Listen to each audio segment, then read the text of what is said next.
The light is so dramatic coming from the top, but it's fine. So today I went to town and bought some cruelty-free skincare and products. As you've probably seen from my last few kind of beauty videos, I am going cruelty-free, and what I'm currently doing is every time I've used up a product, I am going to replace it with something cruelty-free. So I'm not getting rid of everything altogether at one go, because I think that is incredibly wasteful. The one thing that I am doing is trying to find some foundations that I really like and testing those out. So I'm actually going to start off with two foundations that I bought. The first one is a Gosh foundation, and Gosh I bought in Superdrug. I actually know very little about this brand. They are a Danish company, sorry, I just had to look this up, and they are cruelty-free.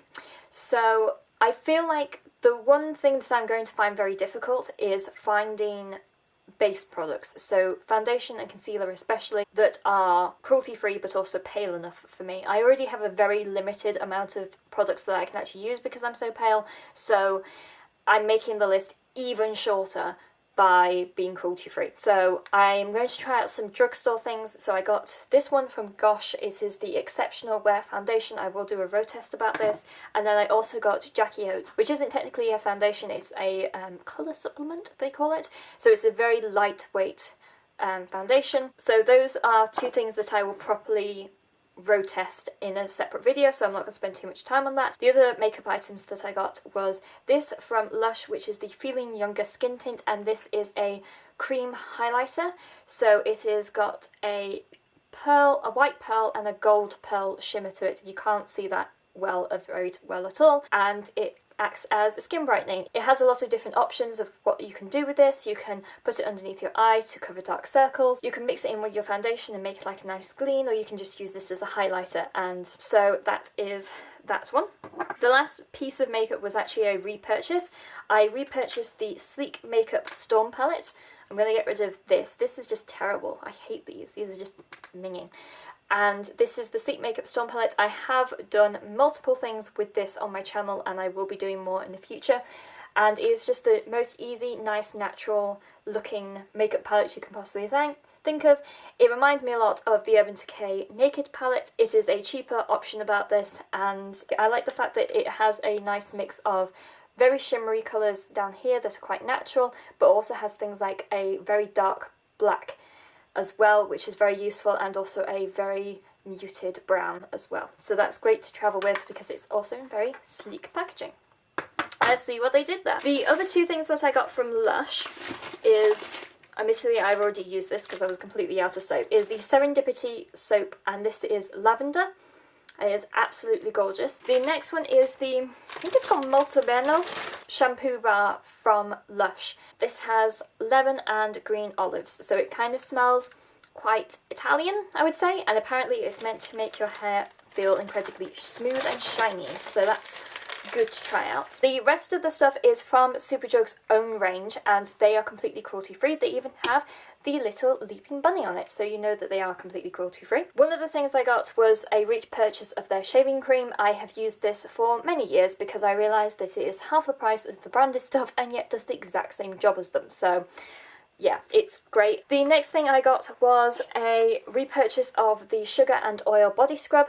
I really like this. It's not very densely packed with sugar scrub bits. Sometimes they are just like completely densely packed. It does have some really big pieces in it, which I do quite like, but I do think this is a really nice option. I do think it's quite like the Body Shop scrubs, but much cheaper. The other thing that I bought, which I have not used, is a shower moisturizer. Shower moisturizers are absolutely genius. Whoever came up with this should have like a special seat in heaven, because for the people who can't be bothered to moisturize, this is just brilliant because you put it on in the shower, meaning your skin's already wet, so it goes into your skin really well.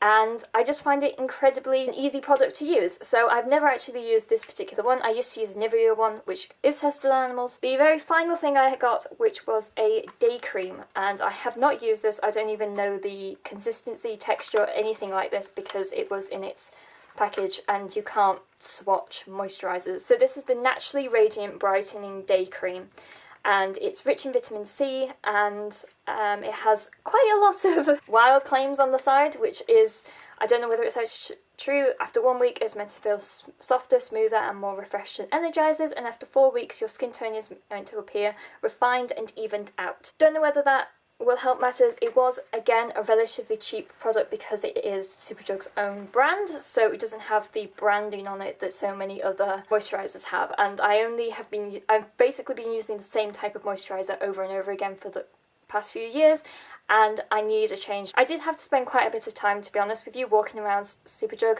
remembering what I can and can't get, but once I kind of got over this hurdle, and once it becomes natural for me to automatically gravitate to a product, it's not going to feel unnatural for me to do this. It's going to be as simple as, okay, I'm picking up this type of in-shower moisturizer rather than the one that I used before, or this type of body scrub. Once you get your favourites down, it'll become a lot easier. So I did spend quite a bit of time in Superdrug, which made the shop assistants look at me strangely. When you really get it down and you get products that you really like and really enjoy using, it will become much easier. So yes, your first sort of cruelty-free trip out will be kind of overwhelming, but just do your research beforehand, make sure that you know what's in stock, what's not, and sometimes it's very simply as looking for a little bunny on the side of things to see where it's been made, or look at to see who is the main company who are making these products. And so that's it for me today. I hope you guys liked it. If you have any foundation recommendations, please put them in the description bar below, and any other recommendations for any other cruelty-free products, and I shall talk to you guys later. Bye!